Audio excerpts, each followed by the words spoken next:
नमस्कार दोस्तों, स्वागत है आपका हमारे YouTube चैनल एडी एजुकेशन में। यूपीपीएससी आरओ एआरओ हिंदी में आपका जो टॉपिक लेकर आए हैं आज वो है अलंकार, और इसकी फ्री पीडीएफ आप हमारे टेलीग्राम चैनल, जिसकी लिंक इस वीडियो के डिस्क्रिप्शन में दी है, वहां से प्राप्त कर सकते हैं।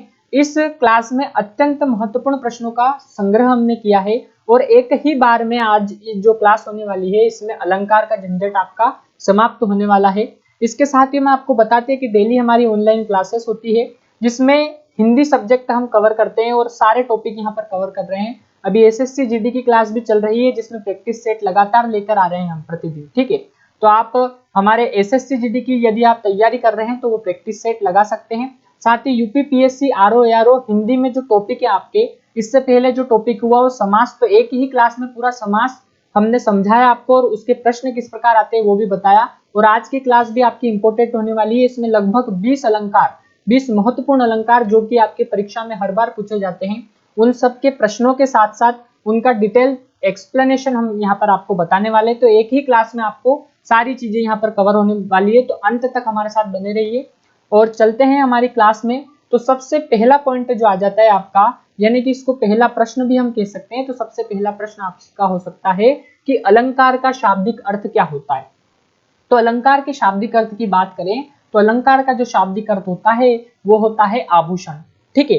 तो जिस प्रकार नारी अपनी सुंदरता बढ़ाने के लिए आभूषण का प्रयोग करती है, उसी प्रकार जो कवि होते हैं वो काव्य की शोभा अर्थात सुंदरता बढ़ाने के लिए किसका प्रयोग करते हैं, अलंकार का प्रयोग करते हैं, ठीक है। और अलंकार का जो प्रवर्तक है वो आचार्य भामह को कहा जाता है। इन्होंने इनका जो ग्रंथ था काव्यालंकार, उसमें 48 प्रकार के अलंकारों का प्रयोग किया है। तो बहुत ही महत्वपूर्ण एमसीक्यू यहाँ से निकल कर आए हैं आपके, कि सबसे पहले आपका आ गया है कि अलंकार का शाब्दिक अर्थ क्या होता है, तो आपको पता होना चाहिए आभूषण, ठीक है। उसके बाद जिस प्रकार नारी अपनी सुंदरता बढ़ाने के लिए आभूषणों का प्रयोग करती है, उसी प्रकार काव्य की सुंदरता बढ़ाने के लिए कवि जो होते हैं वो अलंकार का प्रयोग करते हैं, आपको ध्यान होना चाहिए। उसके बाद बात करें तो अलंकार का प्रवर्तक किसे कहा जाता है, तो आचार्य भामह को अलंकार का प्रवर्तक कहा जाता है। और आचार्य भामह ने कितने प्रकार के अलंकारों के बारे में बताया, तो 48 प्रकार के अलंकारों के बारे में बताया। और कौन से ग्रंथ में बताया, तो काव्यालंकार में बताया, ये आपको ध्यान होना चाहिए, ठीक है। तो यहाँ से बहुत सारे लगभग 5 से 6 एमसीक्यू हमने यहाँ आपको बताए। अब चलते हैं अगले हमारे पॉइंट पर। अलंकार की परिभाषा किसने दी, तो आचार्य दंडी द्वारा अलंकार की परिभाषा दी गई। तो यहाँ पर आपको कंफ्यूज नहीं होना है, आचार्य दंडी ने अलंकार की परिभाषा दी। आचार्य भामह को अलंकार का प्रवर्तक कहा जाता है। और आचार्य दंडी के अनुसार काव्यान शोभाकरान धर्मान अलंकारान पश्यते, अर्थात काव्य की शोभा बढ़ाने वाले धर्म या तत्व आपके क्या कहलाते हैं, अलंकार कहलाते हैं। यानी काव्य की शोभा बढ़ाने वाले धर्मों को, तत्वों को हम अलंकार कहते हैं। ये अलंकार की आपकी परिभाषा हो गई। अब आता है आचार्य वामन। तो आचार्य वामन के अनुसार अलंकार के मुख्यतः कितने भेद होते हैं, तो 2 भेद होते हैं, आपको ध्यान रखना है, बहुत ही इंपॉर्टेंट प्रश्न है। तो इसमें कौन कौन से आचार्य आ गए, आचार्य भामह, आचार्य दंडी और आचार्य वामन, ठीक है। तो आचार्य भामह को अलंकार का प्रवर्तक कहा जाता है। अलंकार की परिभाषा आचार्य दंडी ने दी। और आचार्य वामन के अनुसार अलंकार के मुख्यतः कितने भेद है, तो 2 भेद है। एक तो आपका हो जाता है शब्दालंकार और दूसरा हो जाता है अर्थालंकार, ठीक है।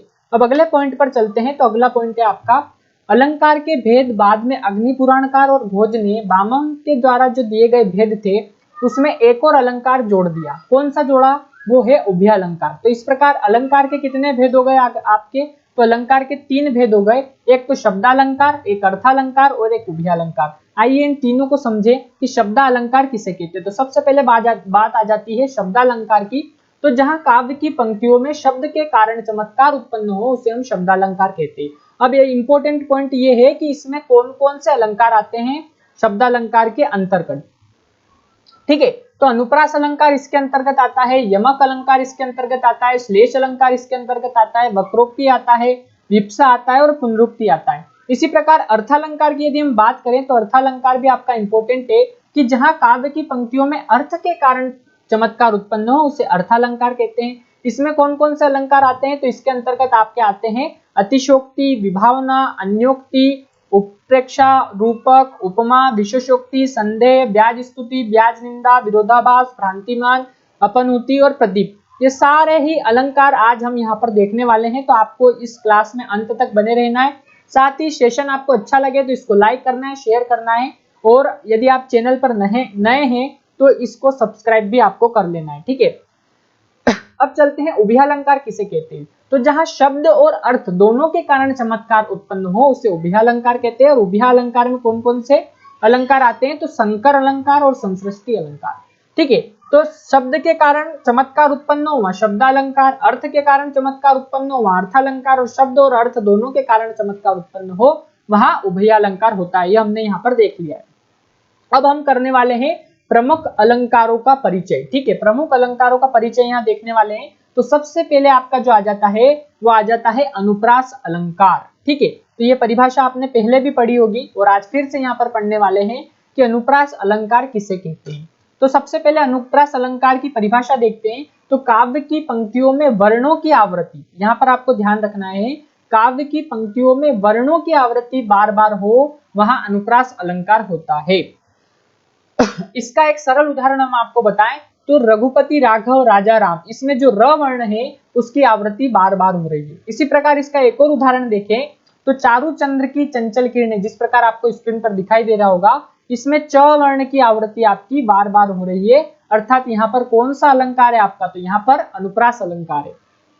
अब बात करते हैं कि अनुप्रास अलंकार के भेद कितने होते हैं। तो अनुप्रास अलंकार के 5 भेद होते हैं।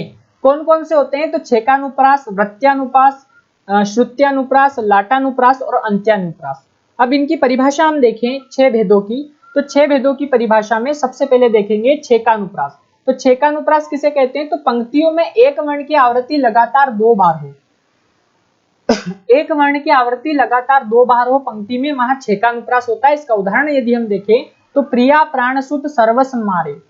ठीक है, प्रिया प्राणसुत सर्वस मारे, तो यहाँ पर जो होगा आपका, इसमें प जो वर्ण है आपके उसकी लगातार 2 बार आवृत्ति हो रही है, अर्थात यहाँ पर छेकानुप्रास आपका होगा। ठीक है, अब देखते हैं वृत्त्यानुप्रास। तो वृत्त्यानुप्रास में क्या होगा, जहां काव्य की पंक्तियों में एक या अनेक वर्णों की आवृत्ति लगातार हो वहां पर क्या होगा, आपका वृत्त्यानुप्रास होगा। इसका उदाहरण यदि हम देखें तो तरणी तनुजा तट तमाल तरुवर बहु छाए। ठीक है, तो यहाँ एक या अनेक वर्णों की आवृत्ति लगातार हो रही है, जैसे तरणी तनुजा तट तमाल, तो इसमें त वर्ण की आवृत्ति बार बार हो रही है, तो यहाँ पर आपका वृत्त्यानुप्रास होगा। कौन सा होगा, वृत्त्यानुप्रास। अब देखिए अगला, तो अगला हो जाता है आपका श्रुत्यानुप्रास। क्या हो जाएगा, श्रुत्यानुप्रास। तो श्रुत्यानुप्रास में क्या होगा कि एक ही उच्चारण स्थान से उच्चरित होने वाले वर्ण आते हैं।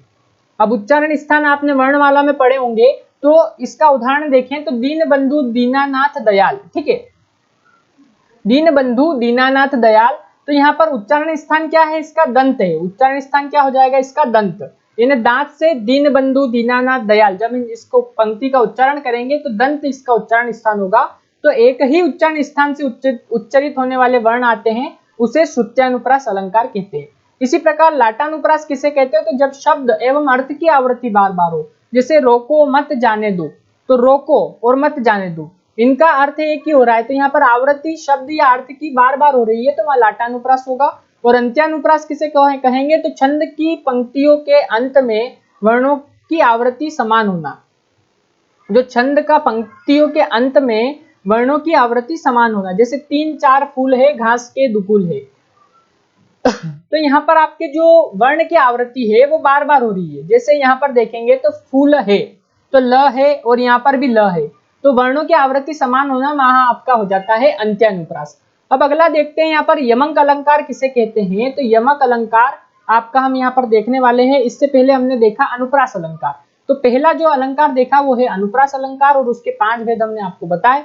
ठीक है, अब यमक अलंकार पर चलते हैं। तो जब काव्य की पंक्तियों में एक शब्द 2 से अधिक या 1 से अधिक बार आए और प्रत्येक बार उसका अर्थ भिन्न हो, वहां आपका कौन सा अलंकार होता है, तो वहां आपका यमक अलंकार होता है। जैसे काली घटा का घमंड घटा। ठीक है, तो घटा और घटा इनके दोनों के अर्थ भिन्न भिन्न हैं। ठीक है, तो यहाँ पर एक शब्द 2 या 2 से अधिक या 1 से अधिक बार आए और प्रत्येक बार उसका अर्थ अलग अलग हो। ठीक है, तो यहाँ पर जैसे काली घटा का घमंड घटा, तो यहाँ पर घटा घटा दोनों शब्द के अर्थ अलग अलग है। अब देखते हैं श्लेष अलंकार किसे कहते हैं। तो श्लेष की बारी आती है। तो श्लेष का अर्थ है चिपकना। ठीक है, तो जब काव्य की पंक्तियों में एक शब्द के अनेक अर्थ निकले तब उसे श्लेष अलंकार कहते हैं। जैसे मधुवन की छाती को देखो सूखी कितनी कलियां। ठीक है, तो ये आपका उदाहरण हो गया श्लेष अलंकार का, जहां काव्य की पंक्तियों में एक शब्द के अनेक अर्थ निकले, तो ये आपका श्लेष अलंकार भी यहाँ पर हो जाता है। अब देखते हैं वक्रोक्ति अलंकार किसे कहते हैं। तो वक्र धन उक्ति बराबर क्या हो जाता है, वक्रोक्ति, जिसका अर्थ होता है टेढ़ा मेढ़ा कथन। ठीक है, तो जब बात किसी आशय से की जाए और सामने वाला अपनी कल्पना से अर्थ निकाले, ठीक है, यानी हम बात तो किस आशय से कह रहे हैं और सामने वाला किसी और आशय से उसका अर्थ निकाल रहा है, वहां वक्रोक्ति अलंकार है। जैसे रोको मत जाने दो, क्या है, रोको मत जाने दो, और यहाँ पर नीचे लिख रखा है रोको मत जाने दो। ठीक, तो रोको मत जाने दो, तो यहाँ पर इनका आशय अलग अलग है। एक में है रोको मत जाने दो और एक में रोको मत जाने दो, यहाँ पर कोमा लगा हुआ है, तो इनका आशय अलग अलग है। ठीक है, तो ये किसका उदाहरण है, आपका काकमूला का उदाहरण है। वक्रोक्ति के अंतर्गत आपका होता है काकमूला और श्लेषमूला। तो काकमूला का जो उदाहरण है वो हमने आपको बता दिया। अब है श्लेषमूला का उदाहरण, जो कि वक्रोक्ति अलंकार के अंतर्गत आता है। कोहो तुम इत आए कहा घनश्याम ते कितहु बरसो, ये श्लेषमूला का उदाहरण है आपका। ठीक है, तो यहाँ पर वक्रोक्ति अलंकार हमने देखा, मतलब यहाँ पर सीधी सी बात है कि किसी आशय से बात करते हैं हम और सामने वाला जो व्यक्ति होता है वो अपनी कल्पना से अर्थ निकाल लेता है, तो वहां पर वक्रोक्ति अलंकार होता है। और इसके काकमूला और श्लेषमूला होते हैं, इसके भेद, उसके उदाहरण हमने आपको बता दिए। अब आता है उपमा अलंकार। तो उपमा अलंकार किसे कहते हैं, तो सबसे पहले बात करें इसकी परिभाषा की, तो जहां काव्य की पंक्तियों में गुणधर्म में समानता के कारण साधारण वस्तु की तुलना किसी प्रसिद्ध वस्तु या प्राणी से की जाए तो वहां उपमा अलंकार होता है। इसका उदाहरण है पीपर पात सरिस मन डोला। ठीक है, तो ये इसका उदाहरण हो गया आपका, यानी कि गुणधर्म में समानता के कारण साधारण वस्तु की तुलना किसी प्रसिद्ध वस्तु से या प्राणी से की जाए तो वहां उपमा अलंकार होता है। उपमा अलंकार के अंग कौन कौन से होते हैं, ये आपसे पूछ सकते हैं। तो उपमान, उपमेय, वाचक शब्द और साधारण धर्म।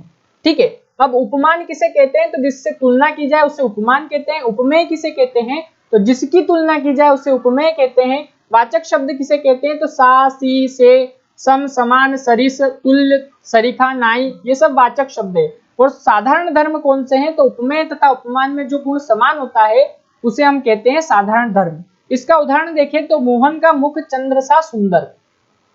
ठीक है, तो ये इसका उदाहरण हो गया। ठीक है, अब हम यहाँ पर देखते हैं कि पीपर पात सरिस मन डोला, तो इसमें सरिस आ रहा है, तो सरिस कहाँ पर आता है, तो सरिस आपके वाचक शब्द के अंतर्गत आता है। तो ऐसा पूछ लेंगे कि सरिस क्या है यहाँ पर उपरोक्त पंक्ति में, तो ये आपका वाचक शब्द हो जाएगा। क्या आ जाएगा, वाचक शब्द हो जाएगा। क्या हो जाएगा, वाचक शब्द। क्या हो जाएगा, ये वाचक शब्द।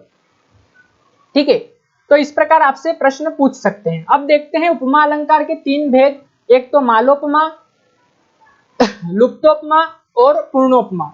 तो मालोपमा किसे कहते हैं, तो एक उपमेय को कई सारे उपमानों से नवाजा जाए, वहां मालोपमा होता है आपका। जैसे उदाहरण देखिए, मोहन का मुख चंद्र सा सुंदर, या मोहन का मुख सूर्य सा सुंदर, या मोहन का मुख पृथ्वी सा सुंदर। तो ये मालोपमा है, अर्थात एक उपमेय से कई सारे उपमानों से नवाजा जाए। जो उपमेय रहता है उसको कई सारे उपमानों से नवाजा जाए, वहां मालोपमा होता है। लुप्तोपमा का होता है जहां एक अंग अनुपस्थित हो, जैसे मोहन का मुख चंद्र सा, यहाँ पर एक अंग जो है यहाँ पर ये अनुपस्थित है, तो वहां पर आपका लुप्तोपमा होगा। और पूर्णोपमा जहाँ चारों अंग उपस्थित हो, मोहन का मुख चंद्र सा सुंदर, ये पूर्णोपमा का उदाहरण हो गया। तो चारों अंग कौन कौन से होते हैं, तो उपमेय, उपमान, साधारण धर्म और वाचक शब्द, ये आपके चार अंग होते हैं इसके।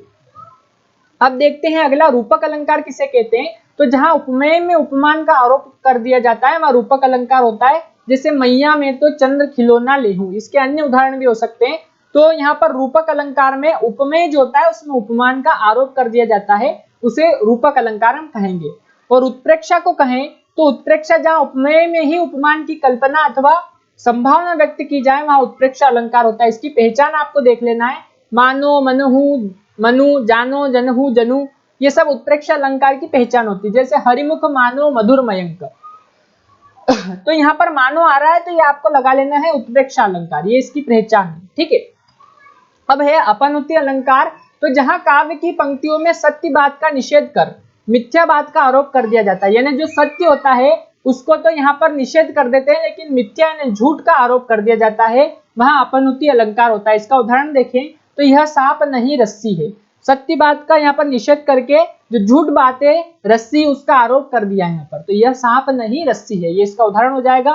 फिर देखते हैं विभावना अलंकार किसे कहते हैं, तो जहां बिना कारण के ही कार्य का होना पाया जाए वहां बिना आपका जो है विभावना अलंकार होता है। जैसे बिनु पद चले सुने बिनु काना, कर बिनु कर्म करे विधि नाना।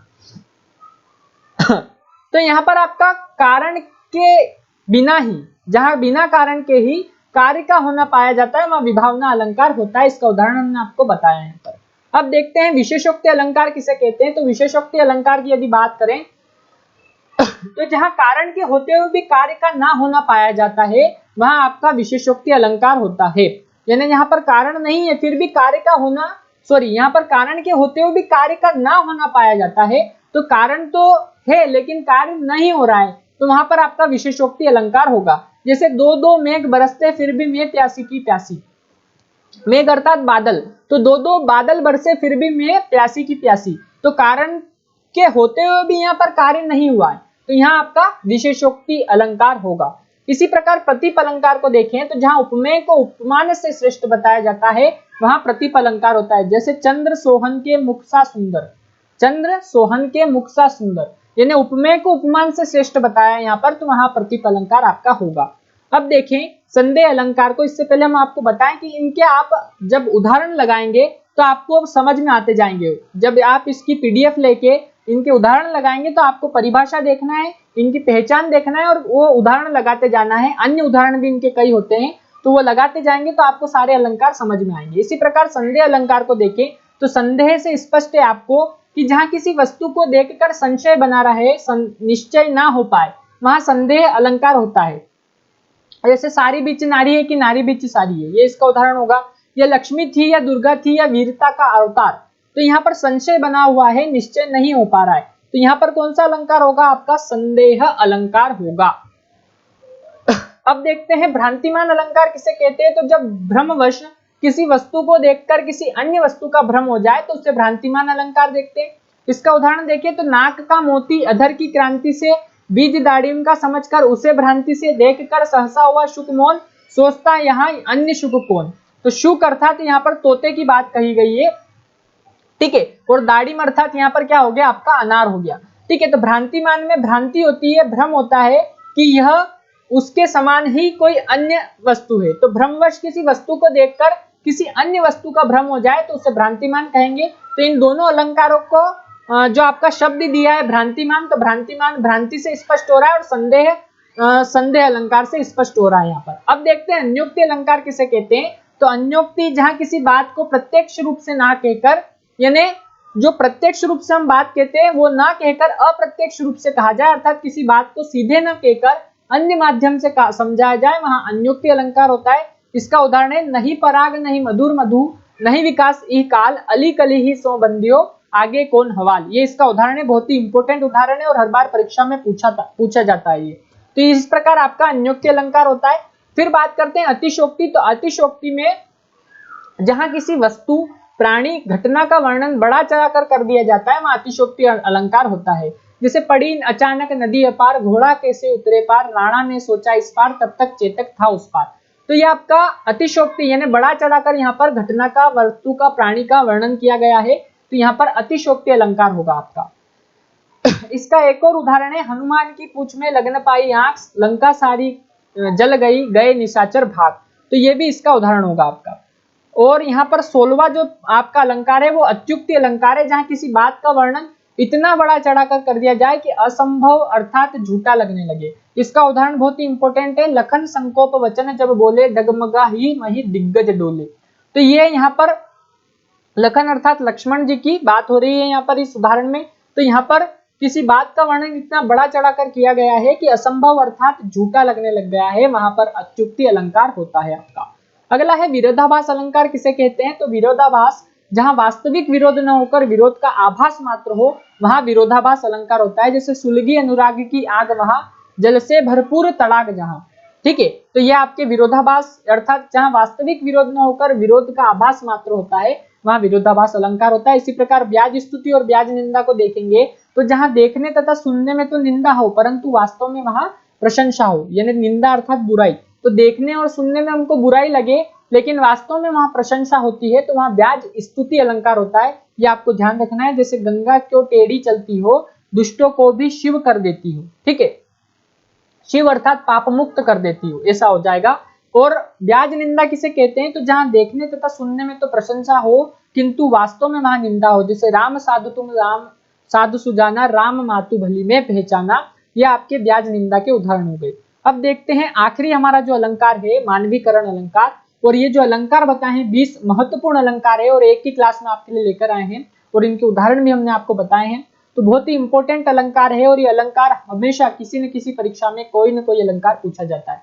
तो मानवीकरण अलंकार की बात करें तो जो मानवीय क्रियाकलापों का कार्य प्रकृति करने लगे या प्रकृति पर आरोप किया जाए, ठीक है, वहां मानवीकरण अलंकार होता है। जैसे मेघ आए बन ठन कर सज संवर कर, और जगी वनस्पतियां अलसाई सी शीतल जल से मुक्त होती है। यहाँ पर मानवीय क्रियाकलापों का कार्य जब प्रकृति करने लगती है और प्रकृति पर आरोप कर दिया जाता है तो यहाँ पर आपका मानवीकरण अलंकार होता है। तो ये आपको ध्यान रखना है। ये आपके 20 इंपोर्टेंट अलंकार आज की इस क्लास में लेकर आए थे आपके लिए। और आपको हमारा व्हाट्सएप चैनल यदि फॉलो नहीं किया है आपने तो फॉलो करना है।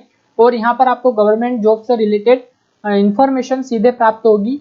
और इसकी फ्री पीडीएफ जो हमने आज आपकी क्लास ली है, इसकी फ्री पीडीएफ आप हमारे टेलीग्राम चैनल जिसकी लिंक इस वीडियो के डिस्क्रिप्शन में दी है वहां से आप प्राप्त कर सकते हैं।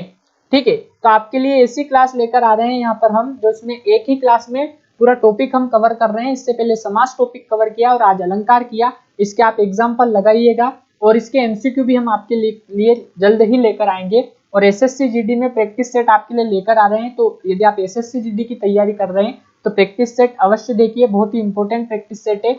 और इसी प्रकार की क्लासों के लिए बने रहिए हमारे साथ और देखते रहिए हमारा यूट्यूब चैनल एडी एजुकेशन। धन्यवाद।